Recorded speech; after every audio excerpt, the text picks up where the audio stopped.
And now, from Broadway, direct from the stage of the Vanderbilt Theater, the United States Steel Corporation brings you Macbeth.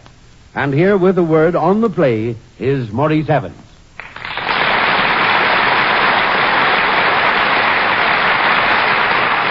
Good evening. Macbeth, which tells of the rise and fall of a dictator, is a play that's always timely, as up to the minute as a radio news broadcast.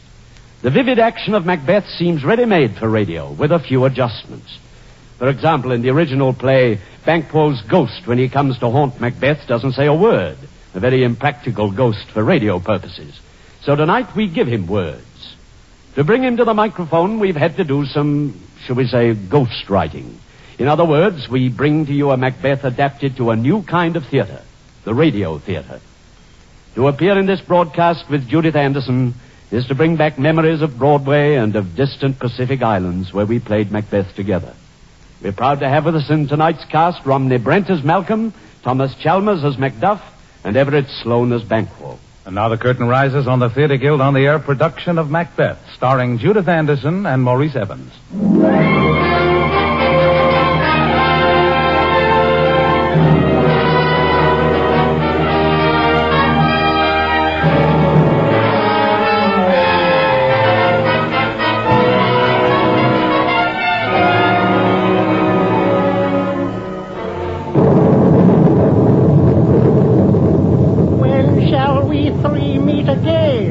In thunder, lightning, or in rain? When the hurly-burl is done. When the battle's lost and won. That will be ere the set of sun. Where the place? Upon the heath.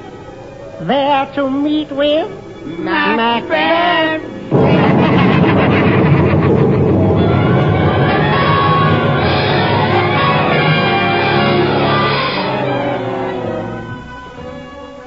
In the year 1046, a battle rages between the Scottish armies under Macbeth and the invading Norsemen.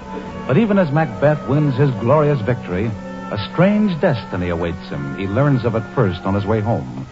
He and Banquo, his faithful lieutenant, are traveling ahead to report to their king where a hero's welcome awaits them.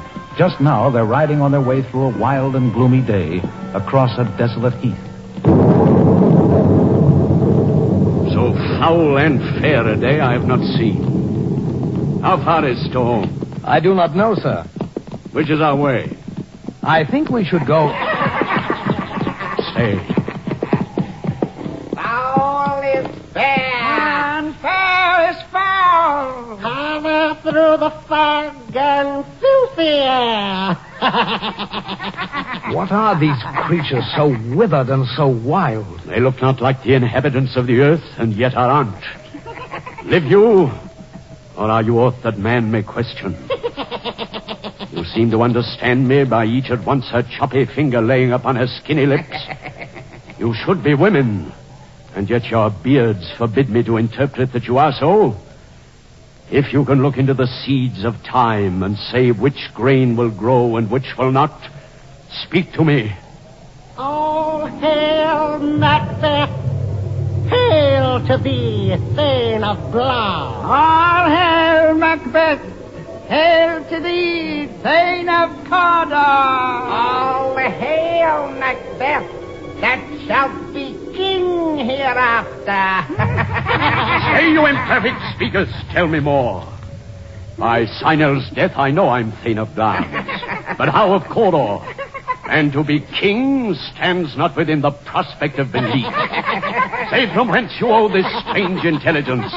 Speak, I charge you. The earth hath bubbles as the water has, and these are of them. Whither are they vanished? Into the air. And what seemed corporal melted as breath into the wind. Would they had stayed. Were such things here as we do speak about? You shall be king. And Thane of Cawdor, too, and it not so? To the selfsame tune and words. Let us toward the king, and at more time think upon what has chanced. Macbeth! Who calls? Macbeth! Banquo! How now? Who calls upon Macbeth? This is Macduff. Where are you? Macduff! In here by the edge of the heath. Well met, Macduff. Macbeth! Fortune hath led me to thee. I come from King Duncan to greet thee on thy way. Glad to see thee. The king hath happily received, Macbeth, the news of thy success.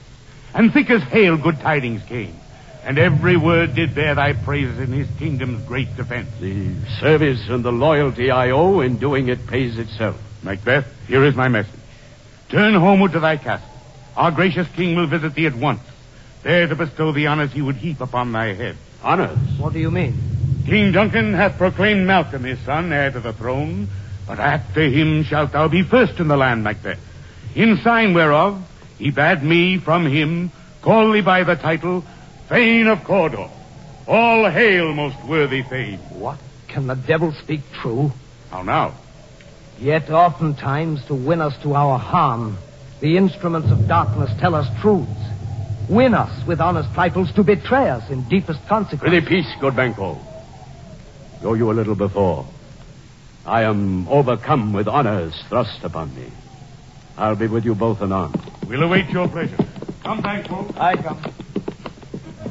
Lambs, Cawdor. Two truths are told as happy prologue to the swelling act of the imperial theme. This supernatural soliciting cannot be ill, cannot be good.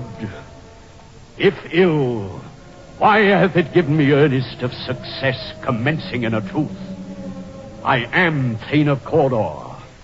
If good, why do I yield to that suggestion whose horrid image doth unfix my hair and make my seated heart knock at my ribs against the use of nature? If chance will have me king, why chance may crown me without my stir. A letter to my wife shall be the harbinger of this great news. Come what come may, time and the hour runs through the roughest day.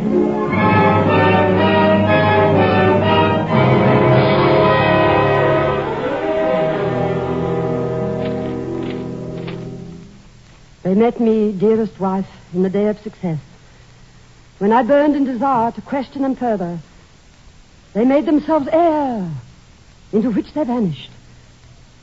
While I stood, wrapped in the wonder of it, came missives from the king, who all hailed me Thane of Cawdor, by which title before these weird sisters saluted me, and referred me to the coming on of time with, Hail, King, it shall be. Lay it to thy heart and farewell. Thy husband. Lambs thou art, and Cawdor, and shalt be what thou art promised. Yet do I fear thy nature.